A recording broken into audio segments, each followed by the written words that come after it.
Bonsoir, chers amis téléspectateurs de la TFC. Si vous n'étiez pas avec nous hier, nous avons commencé la première émission de lecture et nous avons commencé par le livre d'un grand pasteur de la Côte d'Ivoire, le pasteur Mohamed Sanogo, qui a écrit un livre sur sa vie, parce qu'il dit, le livre c'est « Je suis une personne heureuse, mon secret ». Nous avons commencé à lire, nous sommes arrêtés au chapitre 3e, à la 3e histoire.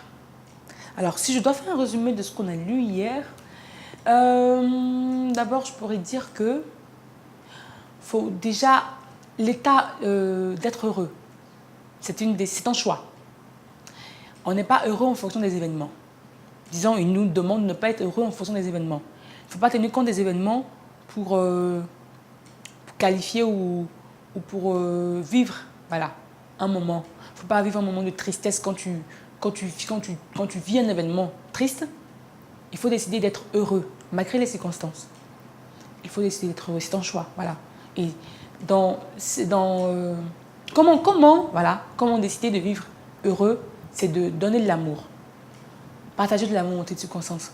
Parce que je pense que si on prend de l'amour au-dessus de tout, on va justifier les autres.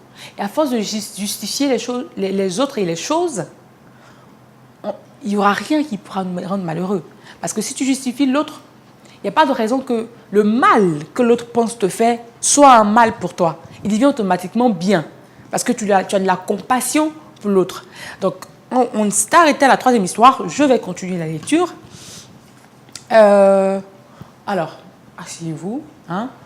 Prenez peut-être une tasse de thé un peu comme moi. Voilà.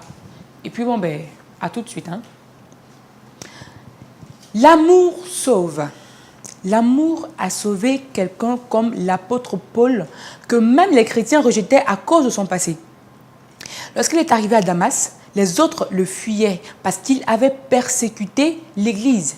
Après même qu'Ananias, son père spirituel, l'eut reçu et prié pour lui, l'Église avait toujours peur. Mais il s'est trouvé un homme, Barnabas, qu'il a reçu et aimé, lui donnant ainsi l'opportunité de manifester la grâce que Dieu avait déposée en lui. Sans la manifestation de l'amour, nous n'aurions certainement pas eu le grand apôtre Paul, persécuteur de l'Église, devenu l'un des plus grands auteurs de la Bible. Nous ne savons pas toujours ce qu'il peut se cacher derrière celui qu'on traite de criminel, mais seul l'amour est capable de révéler le but pour lequel Dieu a créé les hommes. C'est clair, hein? La Bible dit que chaque homme et tout ce qui existe ont été créés pour un but. Dieu nous a aimés, il a pardonné nos fautes et nous amène à manifester ce qu'il a déposé en nous. Nous sommes les vecteurs de Dieu pour apporter l'amour à notre prochain. Aimer n'est peut-être pas facile, mais je crois en la puissance de la parole de Dieu pour briser la colère et l'amertume en nous. Ainsi, nos cœurs seront inondés d'amour, de pardon, de paix, d'esprit constructif et de grâce. Que par la force divine, nous arrivions à communiquer cette vie au monde. Nous devons donc refuser l'amertume et la haine et devenir des vecteurs de paix et d'amour. C'est clair parce que si on s'aimait tous, je le disais hier, si on s'aimait tous, s'il y avait l'amour, c'est sûr que le mal n'aurait pas sa place. Et en tant qu'enfants de Dieu, nous devons montrer ça, montrer que nous avons l'amour en nous, l'amour de Christ en nous, l'amour du Père en nous. Et nous devons partager cet amour-là. Il faut que notre amour ait de l'impact sur le monde. Il faut qu'on ait de l'influence par notre amour. Il faut qu'on témoigne de l'amour de Dieu en fonction de l'amour que nous partageons aux autres. Voilà pourquoi il a dit « Aimez les autres comme vous-même ». Parce que imaginez-vous, vous n'êtes pas voleur. Si vous êtes voleur, vous n'allez pas vouloir qu'on vous attrape, qu'on vous mette en prison. On est d'accord. Vous allez vouloir qu'on vous pardonne. Parce que c'est vous. Pourquoi vous ne vous dites pas que l'autre aussi ressent la même chose et que ce n'est pas toujours qu'il faut condamner. C'est vrai que dans nos régions, dans nos vies, dans nos États, On nous dit que quand quelqu'un fait quelque chose de mauvais, qui est puni par la loi, il faut le donner aux autorités afin qu'il soit puni, qu'il apprenne ses erreurs et qu'il ne fasse pas de mal aux autres. C'est plus en protégeant les autres. Parce que très souvent, quand on met un voleur en prison, quand on met un tueur en série en prison, quand on met un braqueur en prison, c'est dans quel but? Pour éviter qu'il fasse du mal aux autres. Mais en même temps, si on se met à la place de ce voleur, qu'on essaie de justifier le voleur, on verra qu'on a une autre manière de punir ce voleur-là, lui donner de l'amour. Parce qu'imaginez que toutes ces personnes qui volent lui donnent de l'amour. Au bout d'un moment, là, il se dit, mais oh, je vole les personnes qui m'aiment. Je vais voler les personnes qui ne m'aiment pas. Vous comprenez? Imaginez des personnes aussi qui se disent qu'ils n'aiment pas. Parce que justement, ils se disent qu'on s'en fout de leur vie. On a une vie paisible et tout, le reste, on s'en fout. Et comme ils se disent qu'on s'en fout, ben ils nous volent. Ils nous tuent. Imaginez que des tueurs en Syrie, et au moins 10 personnes qu'il a tuées, lui donnent de l'amour avant d'être tué. Il lui montre de l'amour. Il lui montre de l'amour. Au bout d'un moment, il va avoir un problème. Il va avoir un problème. Parce que ce n'est pas seulement les délivrances. Hein. Parce que quand je lis ça, je comprends. Et puis, dans la vie pratique, je vois aussi. Ce n'est pas seulement les délivrances qui font partie du mal. L'amour aussi fait partie du mal. L'amour aussi fait partie du mal. Parce que quand on donne de l'amour à quelqu'un, au bout d'un moment, lui-même, ça fait tic dans sa tête. Et du moment où ça commence à faire tic, Dieu commence à toucher son cœur. Un processus se met en place. Si vous accompagnez ça à la parole de Dieu, il y a forcément un changement. C'est vrai que ce n'est pas dans l'immédiat, ce n'est pas en claquant les doigts que tout va changer, c'est clair. Mais je pense que c'est une attitude, hein, une manière de vivre qu'on doit adopter afin d'amener les autres hein, à connaître la valeur de l'amour en Christ. Tu ne peux pas parler de Dieu si tu ne montres pas l'amour de Christ en toi. Tu ne peux pas dire que Dieu est bon, Dieu est merveilleux, Dieu est amour. Si toi-même, tu ne démontres pas par ton comportement qu'effectivement, il est amour. Comment tu vas emmener un parrain à Christ si tu ne montres pas, si ta vie même n'est pas un témoignage de la marche de Christ? Voilà pourquoi quand Jésus est venu sur terre, il a fait l'effort d'être un exemple. S'il avait péché, on aurait dit, mais Jésus même qui est venu, il a péché.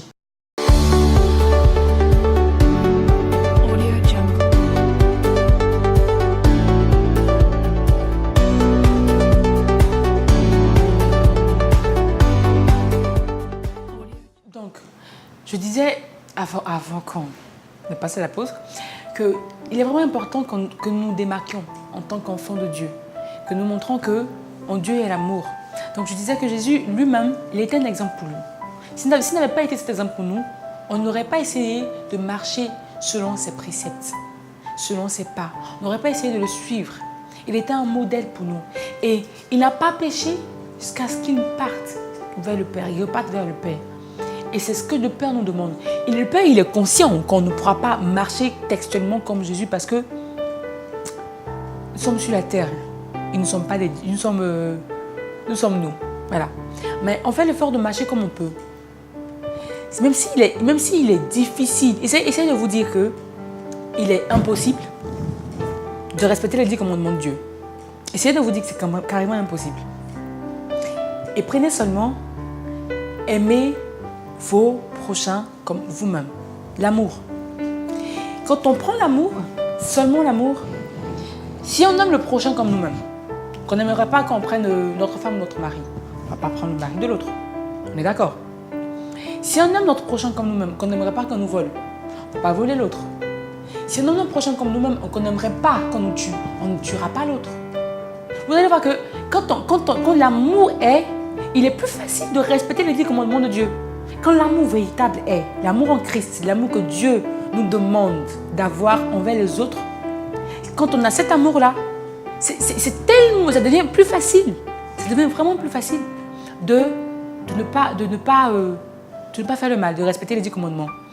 Il arrive qu'on dit que c'est difficile de forniquer et tout. Parce que même quand on aime, on se dit, bon, la fornication, c'est soi-même. Mais imaginez que tu aimes ton prochain comme toi-même. Tu n'aimerais pas qu'on te souille, on est d'accord. Tu ne faudra pas souiller l'autre. Parce qu'avoir des rapports sexuels avant le mariage, c'est se souiller. Et imaginons qu'on aime Dieu comme on s'aime soi-même. Si tu aimes Dieu, tu voudras être bien à ses yeux. Tu voudras avoir une bonne image. Tu voudras qu'il soit fier de toi. Tout comme nos pères et nos mères sur terre. On aimerait qu'il soit fier de nous. Dieu est un esprit. Il n'est pas physique. Imaginons qu'il soit physique. Et qu'on aime de tout notre cœur. On voudra vraiment faire des choses pour qu'il soit fier. Et on se rend compte qu'on ne fera rien d'autre de mieux pour lui faire plaisir que d'aimer, que l'amour véritable. L'amour véritable. Nous allons continuer de lire avec le chapitre 4. 7 raisons pour lesquelles je dois aimer. 7 raisons pour lesquelles on doit aimer.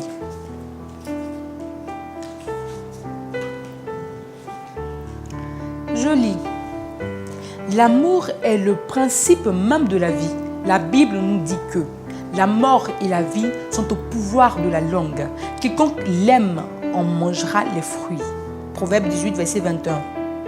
Lorsque vous parlez, ce qui sort de votre bouche produit en vous et en toute personne, dans toute personne qui vous écoute. Je reprends. Lorsque vous parlez, ce qui sort de votre bouche produit en vous et en toute personne qui vous écoute la vie ou la mort. Les paroles qui produisent la vie sont celles qui sont dites avec amour. Vous voyez, souvent quand on dit à l'autre tu es bête, on le dit peut-être pour rire ou parce qu'on est énervé. Mais le pouvoir est au bout de la langue. Ce qu'on dit se produit. Quand vous dites à quelqu'un qu'il est bête, au bout d'un moment, vous ne savez pas, mais vous êtes en train de le maudire.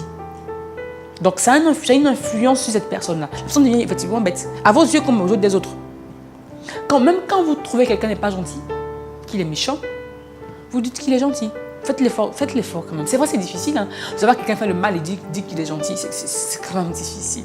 Mais je pense que c'est important qu'on le fasse, qu'on fasse des efforts parce que c'est comme si on l'obligeait à devenir gentil. On le force à devenir gentil. Parce que je remarque que quand on dit à quelqu'un qu'il est méchant, qu'il se trouve méchant ou pas, au bout d'un moment, il devient vraiment méchant. Et on le remarque, quoi. Il devient vraiment méchant. Donc, je pense qu'on doit faire attention à ce qu'on dit. On ne doit pas forcément dire tout ce qui est vrai. Ce n'est pas parce que tu trouves que cette personne est méchante ou égoïste qu'il faut forcément le dire. Tu peux garder pour toi et prier qu'il change. Et puis lui faire croire.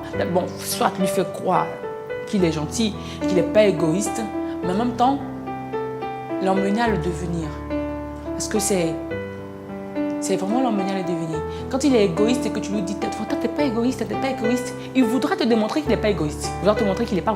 Tu as raison, il n'est pas égoïste, il est vraiment gentil et tout. Mais à force de dire qu'il est méchant, tu t'es dit qu'il n'a plus rien à prouver.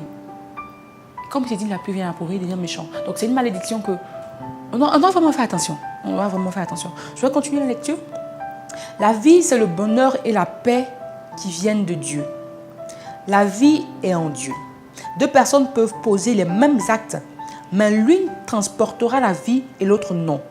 Ah bon? Vous pouvez aller dans 2 entreprises qui offrent le même service avec un même système hiérarchique, mais quand vous entrez dans l'une, vous y ressentez une certaine paix, mais dans l'autre, vous pouvez ressentir une oppression ou un malaise. Ça, c'est vrai. Quand vous travaillez dans une entreprise où il n'y a pas d'amour, il est... Je vais reprendre. Quand vous travaillez dans une entreprise où il n'y a pas d'amour, il est difficile d'y aller. Il est vraiment... C'est vraiment... Parce que quand vous rentrez, il y a un certain stress là. Vous voyez, il y a un certain stress là qui fait que même quand vous êtes de bonne foi, au bout d'un moment, vous en avez marre. Vous travaillez maintenant juste pour l'argent, c'est plus par amour. C'est vrai. Et très souvent, je pense que c'est les patrons qui ont une influence sur nous. C'est vrai qu'il y a la mauvaise foi des employés, mais il y a aussi l'influence des patrons. Parce que quand tu as un patron gentil, un patron bien et tout, au bout d'un moment, même quand tu es de mauvaise foi, tu es obligé à vous... Tu te dis, oh, le gars, il est bien, il faudrait que je fasse quand même des efforts. Mais quand le patron te presse, au moment où tu te dis, bon, de toute façon, j'ai besoin d'argent, je travaille et puis c'est tout. C'est vrai, il y a un malaise quand il n'y a pas d'amour. C'est vrai. Quand vous travaillez dans une entreprise où il n'y a pas d'amour, il est difficile d'y aller. Vous cherchez toujours à avoir des congés. C'est vrai, vous cherchez toujours à avoir des congés. Lorsque vous travaillez dans un endroit où il y a de l'amour, vous éprouvez de la joie à aller au travail. La joie provient de l'amour. Et c'est vrai, on travaille tous. Je ne sais pas si vous ne vous en rendez pas compte. Essayez de faire attention. C'est vrai, quand il y a l'amour, on se sent en famille. On se sent, le travail devient une famille. On a envie d'aller travailler, de voir sa famille et tout. Ah oui, c'est vrai. Et même quand l'amour... Parce qu'il ne faut pas toujours attendre que l'autre nous donne de l'amour. Quand l'amour ne vient pas forcément de l'autre, et quand nous on donne de l'amour, au bout d'un moment, à force de justifier l'autre, on n'aura plus le mal. Du coup, on se sent bien. Je pense que c'est un comportement qu'il faut adopter. Dans vos entreprises, dans vos entourages, il faut que vous donnez de l'amour sans attendre en retour. Et donner de l'amour sans attendre en retour, c'est justifier l'autre. Et justifier l'autre, c'est soi-même se condamner à être heureux, à être épanoui dans cet environnement-là. C'est pas parce que l'autre a le visage serré avec vous que vous devez en faire autant. C'est pas parce que l'atmosphère est tendue que vous devez participer à rendre l'atmosphère tendue. Vous devez avoir un impact, une bonne influence sur l'atmosphère. Vous devez partager de l'amour qui va faire que l'atmosphère sera détendue. Vous devez communiquer la joie, la paix, la bonne humeur, l'épanouissement. Ça va forcément impacter l'autre. L'autre celui qui est tellement... ceux qui rendent l'atmosphère tendue seront obligés de vous suivre au bout d'un moment parce qu'ils vont se sentir à l'écart. Ils vont se dire, je pense que c'est eux qui ont un problème. C'est pas vous, ce sont eux qui ont un problème. Et au bout d'un moment, eux ils vont changer, ils vont vous rejoindre. L'atmosphère sera détendue. N'attendez pas que ça vienne forcément de l'autre. Commencez vous-même à faire les premiers pas. Commencez à donner de l'amour avant d'entendre des autres. Commencez à donner de l'amour. Parce que si vous voulez attendre que l'autre vous donne de l'amour, je pense qu'on ne va jamais avancer. On est enfant de Dieu, il faut qu'on montre que nous sommes enfants de Dieu. Et c'est par notre amour, par l'amour qu'on donne. Je continue. La vie, c'est le bonheur. Et la paix qui viennent de Dieu. La vie est en Dieu. Deux personnes peuvent poser la même... Non, qu'est-ce que je fais? Je suis en train de reprendre. Voilà. Donc, plusieurs personnes sont mariées, mais quand vous arrivez dans un certain foyer, vous ne sentez pas la vie. Bien que le monsieur et la dame soient présents, la maison est sans vie, fade, sans joie et sans bonheur. Chacun accomplit sa tâche. Ils peuvent ne pas y avoir de dispute, mais la maison est morte. Et souvent on dit c'est parce qu'il n'y a pas d'enfants. Ça arrive. Vous arrivez dans des foyers où la maison est vraiment morte. Et on dit c'est parce qu'il n'y a pas d'enfants. Il y a des foyers où vous ressentez une joie immédiate et communicative. Et vous ne voulez même pas quitter cette maison. C'est vrai. Et c'est vrai. C'est vrai. Quand vous arrivez dans cette maison, on dit qu'il n'y a pas la convivialité, la façon d'accueillir, ils ne sont pas chaleureux. Vous voyez? Et il y a tout ça. Parce que pour être chaleureux, il faut aimer celui qui vient te rendre visite. Il faut être content de recevoir cette personne. Mais quand tu n'es pas content, quand tu n'as pas l'amour en toi, la présence de la personne, c'est un poids. Et que tu le veux ou pas, ton comportement te trahit. Parce que tu finis par rendre la maison, voilà, tu finis par rendre l'atmosphère tendue et tout. Et tu chasses les gens de chez toi.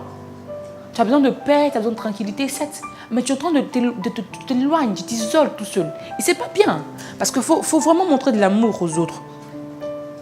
Ce n'est pas forcément le luxe qui vous retient dans ces maisons, mais plutôt la présence de la vie. C'est ça, la joie de vivre, l'épanouissement, l'amour qu'on vous partage, qu'on vous donne, que vous recevez dès que vous rentrez dans cette maison-là.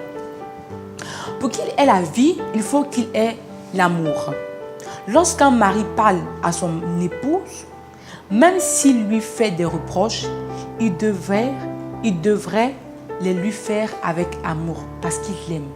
Ah, ça c'est compliqué. La femme vient de... Hein? Bon, très souvent, on les rencontre depuis des mariages. Hein? Là, on fait les reproches de façon tonte. Chérie, tu aurais dû faire ci. Hein? Je peux apprécier que tu aies fait ça. Mais au bout d'un moment, quand on se connaît vraiment, que c'est beaucoup fréquenté, qu'on devient un peu très, très familier, la femme devient maintenant comme ta soeur, au bout d'un moment, quand tu fais des reproches et tout, c'est plus vraiment très tendre. J'essuie les nerfs et tout. Donc, moi-même, ça nous dit que quand il y a l'amour, les reproches se font de façon tendre. Quand il y a l'amour. Alors, quand l'épouse parle à son mari, elle le fait aussi avec amour. Même leurs disputes se font dans l'amour. Waouh! Ils peuvent être en désaccord sur certains sujets, mais parce qu'il y a de l'amour entre eux, la vie est dans tout ce qu'ils font. La vie de ce foyer est dans leurs finances. La vie est dans tout ce qu'ils touchent.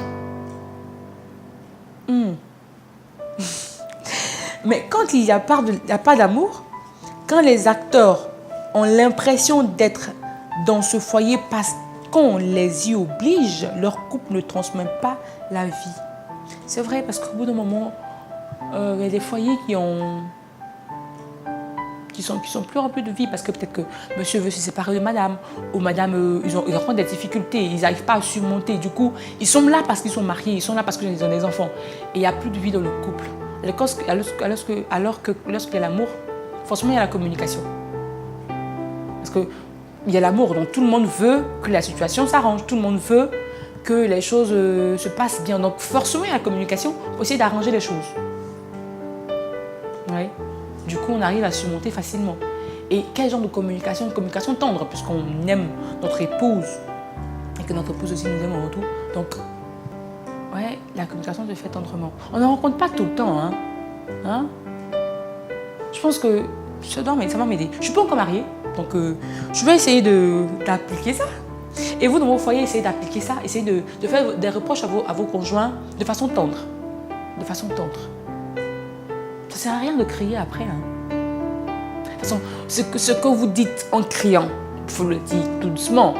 Le but, c'est ce que vous dites. Je veux dire, c'est que le plus important, c'est ce que vous dites. C'est qu'elle entende ce que vous dites et qu'elle mette ça en application. Que les choses changent. Crier ne va rien résoudre. On est d'accord. Alors, ce n'est pas une question d'être chrétien ou païen. Vous pouvez aller à l'église tous les jours, mais si vous parlez à votre conjoint sans amour, il n'y aura pas de vie dans votre foyer. Parce que la femme n'aura pas envie de venir entendre des reproches qui sont criés à longueur de journée. Le monsieur n'aura pas envie d'écouter la femme. Il a passé une longue journée. Le travail, ça a été débordant. Il rentre à la maison, il a besoin de paix, il a besoin de se reposer. Madame vient lui crier, oui chérie, si, chérie, ça. Le monsieur aussi crie, c'est fatigant. Au bout de moment, tu n'as plus envie d'écouter, tu n'as plus envie d'être là. Tu es fatigué, la relation t'épuise, la maison t'épuise, le foyer t'épuise, le boulot t'épuise. Finalement, tu es épuisé, tu es sur les nerfs. Ta vie n'est plus une vie heureuse. Et tu deviens carrément malheureuse. Vous voyez? Donc, c'est vrai que nos conjoints ont besoin de paix. Donc, même quand vous lui faites des reproches, c'est important. C'est important. C'est difficile. J'imagine que ça doit être difficile. J'imagine que ça doit être difficile. Mais c'est pour le bien de votre couple. C'est pour l'épanouissement de votre foyer, l'épanouissement de votre famille. Il faut que vous fassiez l'effort. C'est un travail que vous devez faire sur vous-même. Essayez de parler tendrement à votre homme. Essayez de parler tendrement à votre femme sans forcément crier. Essayez de lui faire comprendre ce que vous n'avez pas aimé ou ce que vous aimeriez changer sans toutefois crier, avec la douceur. Je pense que ça va l'emmener aussi à vous écouter. Parce que si elle est fatiguée, elle est vraiment fatiguée quand elle vient d'arriver, quand vous le dites doucement, chérie, tu as fait ça, j'ai pas aimé. Tu vois, j'ai pas aimé, j'aurais souhaité que tu fasses comme ça. Elle est épuisée. Elle va vous écouter parce que c'est tendre. Ça donne envie même d'écouter, de changer. Parce qu'on se dit, ah, mais je suis en train de faire du mal à mon mari parce que s'il me parle comme ça, c'est que ça. Il a vraiment eu mal. Donc, il faut vraiment que je change ça. Vous comprenez? Si vous traitez les sujets conjugaux sans amour, il n'y aura pas de vie dans votre foyer. Vous pouvez aller à l'église, mais si vous ne parlez pas avec amour à vos collaborateurs, à vos collègues, aux personnes qui sont sous votre responsabilité, alors il faut que je reprenne ça. Ça, c'est pour nos patrons, pour les employés aussi. Si vous pouvez aller à l'église, mais si vous ne parlez pas avec amour, avec vos collaborateurs, à vos collègues, aux personnes qui sont sous votre responsabilité, s'il n'y a pas d'amour dans ce que vous faites, vous ne transportez pas la vie. Parce que c'est clair, il ne faut pas être responsable. Être désagréable avec vos employés et vouloir en retour que ces personnes-là fassent ce que vous demandez avec amour. Parce que ce que vous leur transmettez comme ordre, avec le ton sur lequel vous leur donnez l'ordre, avec l'atmosphère, c'est comme ça qu'ils vont travailler. C'est forcément comme ça qu'ils vont travailler. Et puis après, ils sont étonnés qu'on produise de mauvais résultats. Parce que dans les entreprises, il n'y a pas que les chrétiens, il y a tout le monde. Donc quand vous êtes enfant de Dieu, vous êtes responsable. C'est ce qu'il a dit, que vous soyez païen ou pas, ce n'est pas là le problème. Le problème, c'est que vous devez donner envie à vos employés de travailler. Il ne suffit pas de brancher un appareil, il ne suffit pas de monter à l'étage, plaquer, je ne sais pas si vous êtes maçon, il ne suffit pas de placer les briques. Vous dites, voilà, c'est l'exemple, placez vos briques. Ils vont placer les briques sans même prêter attention à ce que vous faites parce que ce n'est pas avec amour. Alors que si vous leur montrez gentiment, ils vont, sans même que vous leur demandez de faire attention, ils vont faire attention pour ne pas vous décevoir, pour que vous soyez fiers d'eux. Et vous voyez l'amour fait tellement de belles choses. On n'a même pas besoin de demander certaines choses que l'amour. Parce que le passage de Manu Sanogo, dans ce passage, dans cette prédication, a parlé de la soumission et de l'obéissance. Il a parlé de la différence entre la soumission et l'obéissance. Il y a une très grande différence. Allez-y, essayez d'écouter ce message, vous allez voir que c'est très édifiant. Vous allez comprendre beaucoup de choses en fonction de cela. Donc, quand on travaille avec amour avec quelqu'un, on est soumis. Alors que quand ce n'est pas avec amour, on est juste obéissant. On le fait et puis c'est tout. Après, si c'est gâté, c'est pas gâté, on s'en fiche. Le monsieur, il va voir après. Quand c'est avec amour, on le fait avec soumission et on s'assure de faire ce qui plaira à notre responsable. On s'assure de le faire tellement bien qu'il n'a même pas besoin de parler. On n'a même pas envie qu'il parle, on a juste envie qu'il dise « Waouh, c'est bien, je suis content, bravo, félicitations ». Vous voyez, qu'il soit juste heureux. On a juste envie de le voir heureux, de faire bien les choses. Alors, vous pouvez être prédicateur de la bonne nouvelle, prêcher Jésus et la parole de Dieu de manière correcte et irréprochable. Mais si dans ce que vous dites, il n'y a pas d'amour, si vous n'aimez pas les personnes à qui vous parlez, si vous ne les aimez pas de l'amour de Dieu, vos paroles ne transporteront pas la vie. Vous pouvez dire à quelqu'un que l'impudicité conduit à l'enfer. Et si une autre personne qui a l'amour vient dire la même chose, votre parole à vous ne produira pas la vie alors que l'autre personne aura apporté la vie par ses paroles. Vous voyez, il arrive qu'on parle dans des églises. Moi, je n'ex personne, mais on le voit. On arrive dans des églises et la parole de Dieu qu'on reçoit, c'est comme si à peine elle était dite, à peine elle s'en voulait. Il arrive aussi que vous écoutez la parole de Dieu et vous avez envie de la mettre en application. Vous voyez, c'est ça. C'est l'amour que... C'est par l'amour. L'amour de dire les choses, de faire les choses. Revenons à l'histoire dont j'ai parlé en introduction. Il y avait une différence entre moi qui évangélisais tout le temps les élèves et cet ami dans une autre classe qui lui manifestait l'amour vis-à-vis des autres. Moi, je parlais de Dieu et je prêchais avec puissance. Mais il n'y avait pas de vie en moi. On va s'arrêter là. On va s'arrêter là et on va continuer demain. Je mémorise la page, ne vous inquiétez pas. C'est brusque, il se fait tard, il faut qu'on parte dormir. Donc, je vous laisse. J'ai été ravie d'être en votre compagnie. Dormez bien et que Dieu vous garde. À demain.